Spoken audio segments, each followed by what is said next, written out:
Thank you for watching our video. Please give us a big like, subscribe to our channel for new videos every day with amazing cars. Leave us your opinion in the comment section on the video. Thank you. The midsize sedan leaders, Honda and Toyota, stick to a pretty rigid 5-year model cycle. Nissan often stretches that to 6.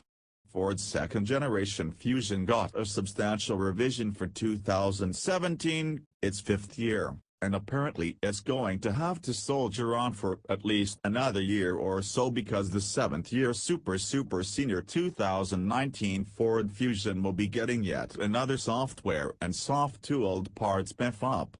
It remains to be seen whether this move proves to be penny wisdom in the face of rapidly contracting car sales, though for now mid-size cars rank as our 4th largest segment, or pound foolishness in the face of spanking new versions of the Toyota Camry, Honda Accord, and, soon, Nissan Altima.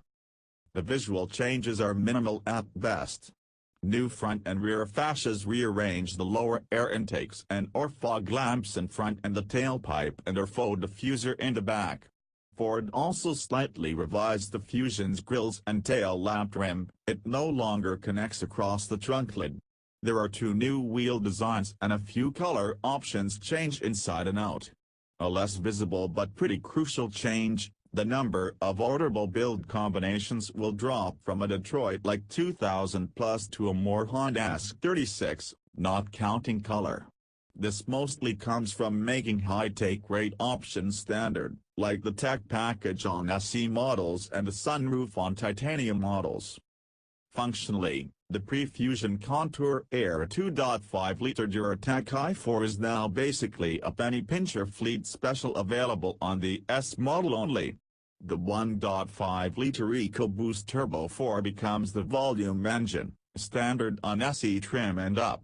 The other major powertrain news is an upgrade of the battery pack in the plug-in hybrid energy models. Making the separator film between the anode and cathode inner permits more energy-dense, thicker anode plates to be fitted.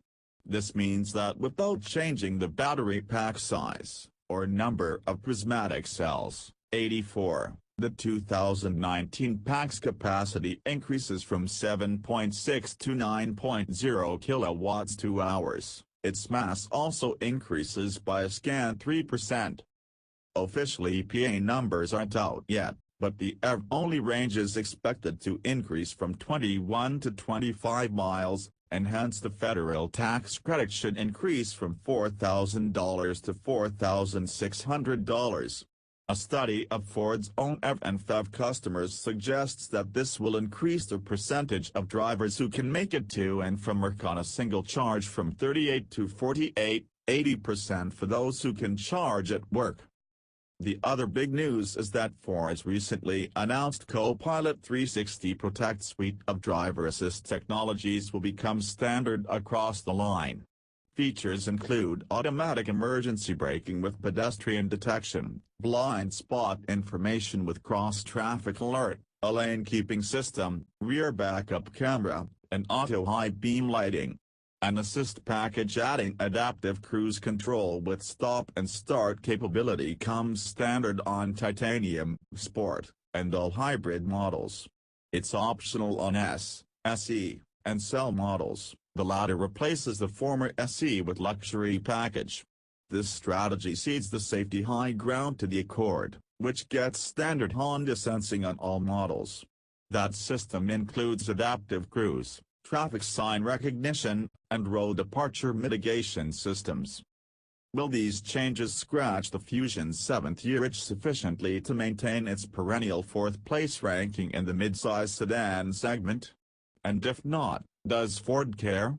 The corporation has declared that in 2 years 86% of sales will be trucks and SUVs, and based on last year's stats, the Fusion, Focus, Mustang, and Continental cars deemed most likely to survive, accounted for 18% of sales. So there may be some room for further slippage. Thank you for watching our video. Please give us a big like, subscribe to our channel for new videos every day with amazing cars. Leave us your opinion in the comment section on the video. Thank you.